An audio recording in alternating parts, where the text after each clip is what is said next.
Hello, everybody. Welcome to my channel. My name is Paul, the Canadian Snowman, here once again with some more geography. Now, we're on to New Zealand.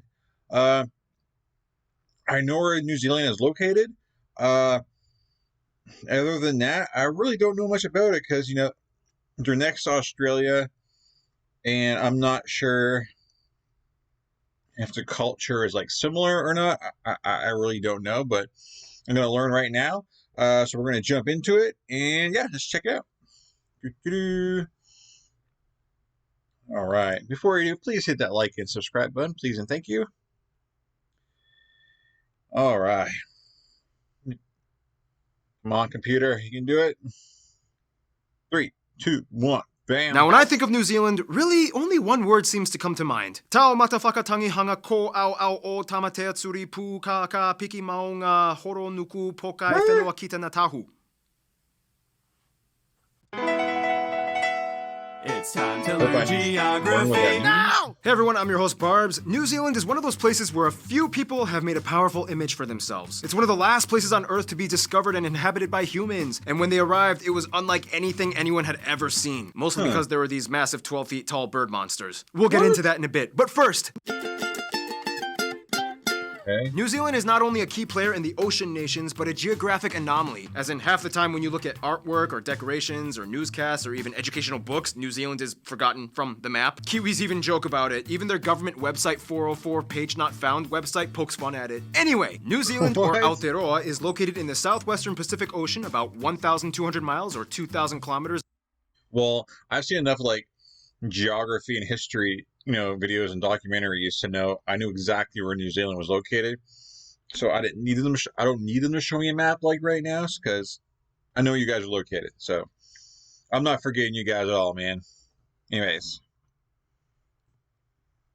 Aotearoa is located in the southwestern Pacific Ocean, about 1,200 miles or 2,000 kilometers off the coast of Australia, and about 600 miles or 1,000 kilometers from the nearest major islands of Fiji, Tonga, and New Caledonia, meaning technically France is their closest neighbor. The country is made up of two main large islands, aptly named the North Island, or Te Ika a Maui, which makes up about 42% of the landmass, yet holds about 3/4 of the population, and the larger, yet less populated South Island, or Te Waiponamu, at about 56% of the landmass. The remaining 2-ish% of the Well, I see it. I think those are mountains. I'm assuming that's why there's less people on the bigger landmass because of all those mountains. I'm assuming those look like mountains, but anyways.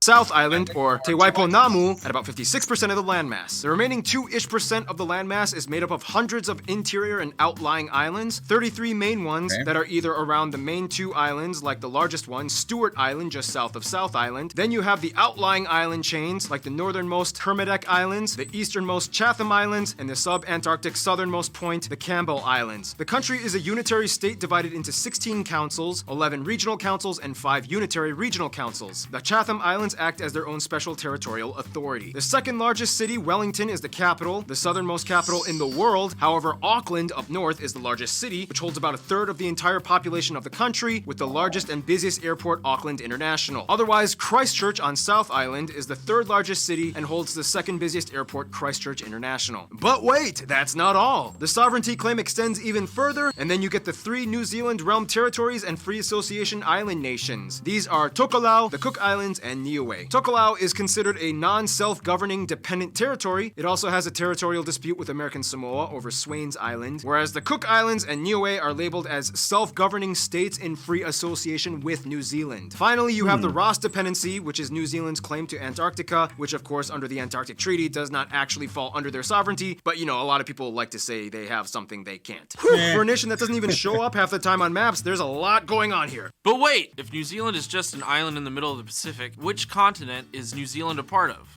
Good question. That is a question that has kind of stumped cartographers for centuries. In the simplest sense, categorically, New Zealand is a part of the broader region known as Oceania, which is basically just Australia plus everything else in Melanesia, Micronesia, and Polynesia. Technically, Australia and New Zealand together are called Australasia. However, it's weird because New Zealand doesn't lie on the same continental shelf as Australia. This has led to the consideration of New Zealand belonging to a newer subregion known as Zealandia, classified by some dude in the 90s as either a continental fragment or a microcontinent made up of a submerged continental crust shelf that expands all the way from New Caledonia to an empty spot in the ocean just south of the Campbell Islands. 93% of Zealandia is submerged, with New Zealand being the largest protruding segment. Either way, however you want to categorize it, New Zealand is kinda strange. Wait, go back to the self-governing island thing. Do they belong to New Zealand, or are they full countries? Good question. It's kind of like this. Yeah. Okay, guys, look, the British just kind of put you under my jurisdiction, so I guess that means you're all New Zealand citizens, okay? Yeah, but we all have our own languages and customs and want to write a constitution for ourselves with free association status. We're basically countries in our own right, but under your overarching sovereignty, I guess. Like, your military can come in for defense, but otherwise we got everything else covered.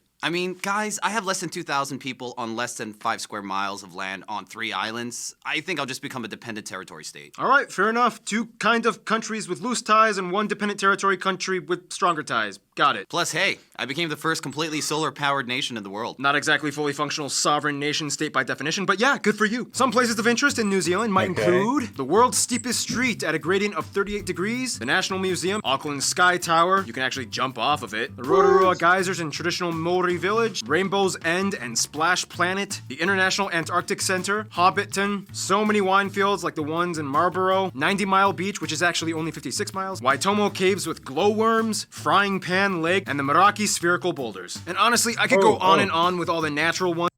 I think this was New Zealand. I remember seeing something on TV, and I believe they mentioned New Zealand, where it's like a big ball that it's kind of like a ride that you can get inside this big ball, and they push you down like a mountain or a hill, and you kind of just go down the hill in this big ball. Is that right? Is that New Zealand I'm thinking of? I don't know. You guys can let me know in the comments, but here you go. Back to geography. Frying Pan Lake and the Meraki spherical boulders. And honestly, I could go on and on with all the natural wonders of this country, but that would take like 50 videos, and we gotta cram as much as we can in this one. So let's just talk about all the natural stuff of New Zealand, shall we? Let's do it. Now, New Zealand is an outdoors country, world-renowned for its mind-blowingly wonderful landscape displayed in a number of films and movies. Fun fact, The Lord of the Rings gave them so much publicity and tourism money that they even have a Minister of the Rings in their parliament. Oh, do they now? You wrote the script for the episode, and I'm just reading off the teleprompter, so I figured you would know that. I did. First of all, the country is located in the Ring of Fire on the convergence of the Pacific and Australian plates that creates the mountainous southern Alps of the southern island. Here you can find the tallest peak, Mount Cook or Aoraki, at over 12,000 feet or 3,700 meters, whereas across the Cook Strait, the smaller Kaweka Range can be found on the North Island. This, in return, makes the country subject to earthquakes and volcanic activity. There are about 83 known volcanoes of all types, and the largest active one being Ruapehu on North Island. Otherwise, you can see other volcanic wonders like the dormant Banks Peninsula on South Island, and the eerily perfect circular Mount Taranaki on the west side of North Island. Just a skip away, you find the largest lake, Lake Taupo in the Taupo caldera, one of the largest supervolcanoes on Earth. From there, the lake is drained by the longest river of the country, the Waikato. Now, New Zealand is interesting because due to its shape, there is no part of the country that is more than about 80 miles or so from the ocean. The flatter valleys on the sides of the mountains are where most people live and produce crops and livestock. Skip a little further west and you get the least inhabited and difficult to access, but most breathtaking part of New Zealand, the Fiordland. Steep cliffs plunging into the Tasman Sea, with Milford Sound being the most popular spot and the only one accessible by road. New Zealand ranks as one of the top most landform diverse countries on Earth, having everything from alpine forests, glaciers, geothermal geysers. They even have a small desert in the middle of North Island. And on some of the coasts, you have tropical beaches with magnetic black sand containing magnetite. Seriously, I still have some. Check it out. This is from Piha Beach in North Island. Whoa, it sticks on. Now, the one thing about New Zealand that set it apart upon discovery is that other than 2 species of bat, the entire island had no mammals prior to human encounter. Now, this is usually the part where Noah comes in, but he had a scheduling conflict. They couldn't be here today, so therefore, I saw Min Random Hannah. Hannah, take it away. The country is a bird haven with over 200 species, over half endemic to New Zealand. And the funny thing, many of which are flightless. It's like the flightless bird capital of the world. Species such as the kakapo, the world's only flightless nocturnal parrot, and they have more species of penguin than anywhere else on the planet. At one point a long time ago, they used to have the moa, a 12-foot tall monster, until it was hunted by the native Maori to extinction. Then you have the national animal, the famous kiwi, a flightless bird which comes in 5 forms on both islands. Known for their hair-like feathers, long beaks with nostrils making them some of the only few bird species that can smell. Otherwise, with flying birds, you have the kia, the world's only alpine parrot. And if you see one, they are curious creatures, unafraid of humans, that love to chew on shiny objects or rubber. Seriously, those guys tried to steal my stuff one time. Outside of the bird world, you can find reptiles like the turatara, which has a third parietal eye on the top of its head, or the giant weta, the heaviest insect on Earth. Resource-wise, No, the thank country you. is known for its huge dairy farming and livestock industry. Jade or greenstone is a precious stone mined and sold here, as well often carved into jewelry or traditional Maori tools and ornament. Besides all that, though, much of the country makes money through tourism, specifically outdoor tourism, specifically Queensland on South Island. This place offers everything from skydiving, paragliding, and zorbing, which, by the way, the Kiwis invented. And speaking of Kiwi inventions, food! I was right then. It was New Zealand because I think those were the balls I seen, and then you push them down the mountain, and it's kind of cool. And yeah, fun. Cool. You guys got a lot of fun things going on. Which, by the way, the Kiwis invented. And speaking of Kiwi inventions, food! Kiwis are without a doubt seafood folk. Native species like gurnard, hoki, hake, hapuku, pawa, and crayfish are made into numerous dishes. Cooked, raw, Yummy. smoked, steamed, battered, and fried with chips. If that's not your thing, some non-fishy Kiwi dishes might include things like roast lamb, savory meat pies, hokey pokey ice cream, Kiwi-style burger, manuka honey, kumara, LNP drink, pavlova cake, and one of the most traditional Maori dishes, hangi. And speaking of cultural tradition, we go to... Demographics? Thank you, Hannah. Feel free to follow her on Instagram. No problem. Yeah, that's a thing now. Now, this is going to be the best part of the episode because the people of New Zealand, known as Kiwis, are the biggest treasure you'll find. First of all, the country has about 5 million people and often ranks as one of the top 3 Ease of Business Index countries in the world with the least corruption. At somewhere around 74%, the country is made up primarily of peoples of European descent, mostly of English, Scottish, and Irish ancestry. About 15% of the country is native Maori, 7% Pacific Islander, and the rest are mostly Asian of various countries like China, Korea, and Japan. Yes, by the way, it's pronounced Maori, not Maori, Maori. They use the New Zealand dollar as their currency, they use the Type I plug outlet, and they drive on the left side of the road. Now, we all know that English is the most widely spoken language in the country with a distinct Kiwi dialect. To outsiders, it sounds just like the Australian one, but they swear it's different. They have some distinct Kiwi words. Here's my Kiwi buddy Jared explaining. Bro, it's a beaut. I'm off to the dairy. Is that us? Yeah, nah, it's a cracker, but it's ages. So, for those who live there, does it get kind of like annoying? Oh, you must be from Australia, you have an Australian accent. And you're like, no, I'm not, I'm from New Zealand, kind of thing, you know? Just kind of like a Canadian being called American kind of thing. You're like, no, I'm Canadian, you know? Is that kind of a thing that, you know, kind of goes on with you guys? People assume you're Australian because of the accent? I don't know.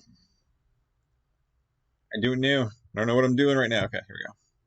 Bro, it's a beaut. I'm off to the dairy. Is that us? Yeah, nah, it's a cracker, but it's ages and we're in the wops. Ig, you're taking the piss. It's close as. Chuck on your jandals and it'll be a piece of piss. Whatever then. Only if you stop rocking me out. Stoked. Sweet as. Nonetheless, there are actually 2 other official languages of New Zealand, Maori and New Zealand Sign Language, making New Zealand the first country to adopt signing as an official language, even though only half of 1% knows it. Now let's talk about culture and the whole Maori thing. The Maori traditionally come from about 100 or so iwi, or tribes or peoples, spread throughout both islands. Most in the north part of the country, the largest being the Ngapuhi at over 100,000 people. Their culture is a huge integral factor that plays into what it means to be Kiwi. I mean, instead of hello, you'll often hear the Maori word kia ora as a greeting. Most schools teach the Maori language in elementary years, and there are immersion schools as well. In addition, they have a few television channels and radio stations that speak almost entirely in Maori. Today, the majority of native speakers are found in the North Island, most heavily concentrated in the Northland and Gisborne and Bay of Plenty regions. And speaking of Maori, we cannot do this episode without talking about the haka. Almost everyone on the island knows one form of the traditional war dance performed by both men and women, known for its aggressive movements, loud chanting, and intimidating facial expressions. Very often it's performed at sporting events. The haka is not only used at games or as a means to intimidate though. It can be used in a variety of situations, ranging from birthday parties, funerals, even weddings, where the people celebrate the union of two people happily, and everyone takes part in it, whether you are ethnically Maori or non-Maori. It's a tradition that really unites everyone on the island, regardless of race. Pretty cool, right? And now let's talk about tattoos. And That's pretty. That is pretty cool. Because I know for me, it'd be hard to keep a straight face doing that. So I definitely applaud the dedication. So that's cool stuff, man. really unites everyone on the island, regardless of race. Pretty cool, right? And now let's talk about tattoos. And actually, let's have another co-host do this. Let's see, which options do I have? Who can I select? And let's see, Hannah already did one. Why not Ken? All right, Ken, take it away. You might occasionally come across someone with kirituhi, or skin art, or tamoko, which are face tattoos. There's so much information that goes into this, but basically, Mori tradition did not have a specific written script. Instead, they use a documented information and history through a series of wood carvings and tattoos. No two are alike, as each person's tattoos told a specific story of who they were. Generally, the left side is reserved for the father's lineage, and the right side the mother's. The patterns can describe everything from tribe, rank, work, expertise, athletic accomplishments, and so on. In other news, Kiwis are pretty athletic. You cannot talk about New Zealand without mentioning rugby. They are 3-time World Cup championship winners, and often when they don't win, they place in the top 3. Thank you, Ken. Feel free to follow him on Instagram. And now it's time to talk about history. In the quickest way I can summarize it, Bird Island, no humans. Maori come in from Polynesia, maybe sometime around the 1200s. Maori Pa settlements established. Moa bird is hunted to extinction. Tribal battles for land. Abel Tasman becomes the first European to come in contact. They kind of forget about it until the British come in by like 100 years later. For a while, they just kind of traded with the Maori. Intertribal wars with the new weapons that they acquired by the Europeans. Missionaries, British colony, New Zealand wars, Treaty of Waitangi, controversy with mistranslation. Self-government within the British Empire. Women's suffrage. Massive immigration wave. World War I, they play a role in Pacific warfare against German-occupied Samoa. World War II, they play a role again in the Pacific, but this time against the Japanese in Papua New Guinea. Statute of Westminster Adoption Act, Muldoon years, 1980 reforms, 1990s and early 2000s, business really starts to boom. Earthquake in Christchurch. Some notable people from New Zealand or of Kiwi descent might include people like Hongihika, Honeheke, Te Puea Herangi, Maui Pomare, Potatau Te Ferofero, Ernest Rutherford, Kate Shepard, Sir Apirana Ngata, Sir Edmund Hillary, Sir Peter Jackson, Jacinda Ardern, Russell Crowe, Jonah Lomu, Sir Colin Meads, Dame Fina Cooper, Flight of the Conchords, Bruce McLaren, Catherine Mansfield, Lord, and the meme page Dolan Dark, I was told. Yeah, quite a few cool Kiwis out there, which brings us to our next segment, the Kiwi Crew. They're friends. The Friend Zone. Alright, diplomatically speaking, New Zealand, for lack of a better term, is basically like Australia's Canada. They get along with nearly everyone, and unless if it's a rugby match, it's hard to harbor any animosity towards them. And even if it is a rugby match, it's like, okay, you guys can win. Just do that haka thing again. First of all, as part of numerous international organizations, New Zealand has harnessed an international network of alliances since its inception. For one, South Africa, Argentina, Uruguay, and Chile have had close links as members of the Convention for the Conservation of Antarctic Marine Living Resources. These 5 nations kind of act as like the southern gateways to Antarctica, and they hold a high level of responsibility when it comes to monitoring the South Seas. China has an interesting, kind of good, but kind of controversial relationship with New Zealand. Not only have Chinese immigrants been living in New Zealand since the 19th century, but in 2008, a bold move with a free trade agreement was established, and today they are the second largest import and export partner. The problem is the housing market. Many Chinese investors have bought out property in metropolitan areas that remain unused and empty for the purpose of real estate appreciation. This has left many Kiwis unable to live in the houses in their own country. This has frustrated many of them for a long time, leaving them to ask the government for reforms in foreign investment policy. As a former British colony, they've always been closely linked to the UK, and UK citizens, often Scottish, choose to migrate and live in New Zealand. Problem is distance. New Zealand is one of the furthest members in the Commonwealth from the UK, and over time the UK relations waned as the UK paid more attention to the EU. Nonetheless, they've grown up, don't need to hold mommy's hand anymore, and they can handle their own affairs. Then we get to the Quadfecta, the USA, Canada, and Australia. There is somewhat of an unspoken, unbreakable bond between these 4. New Zealand has fought alongside the US in almost every major global event from the 20th century and on. There was a slight hiccup in the ANZUS Security Treaty in the 80s in which they decided to initiate a nuclear-free zone in their territorial waters. Nonetheless, relations are still strong and they are considered one of the closest allies. Canada and New Zealand are very close though. They both think very similarly and are both Commonwealth nations, with the same queen as their technical head of state. Both share similar views on a variety of issues. Both are the smaller versions of a bigger neighbor that gets all the attention. Business, trade, and tourism is strong between them, and in a way, they kind of love each other for all these reasons. When it comes to their best friend, however, as much as they love to poke fun, mock, ridicule, and spit on each other, they cannot deny that Australia is the closest. Australia even has a clause in its constitution that allows New Zealand to become a part of their country if they should ever want to for whatever reason, although New Zealand is like, thanks, but no. Australia is not only the largest trading and business partner, but also has the closest history and culture. The two have a unique Trans-Tasman Agreement that states that citizens of each country can migrate and have automatic residency. The two go hand in hand, however, when Australia isn't looking, Canada kind of slips in and they kind of go off on secret dates. In conclusion, as humanity's last major expedition, you can imagine how the first settlers must have felt when they approached on this unknown world of glaciers, volcanoes, glowing caves, geysers, and giant 12-foot tall bird monsters. You don't need Lord of the Rings. New Zealand already is a real-life fantasy. Stay tuned. Nicaragua is coming up next. Woohoo, New Zealand! So we're like buddies, right? We're like family. That was cool. Honestly, I didn't realize how much we had in common. Like I was saying how like we both have like, you know, America to us is like Australia to you guys, you know, and they kind of brought that up. So that was kind of cool. And I didn't realize how tight we were. So that's awesome. Yeah, definitely awesome country. Got a lot going for it.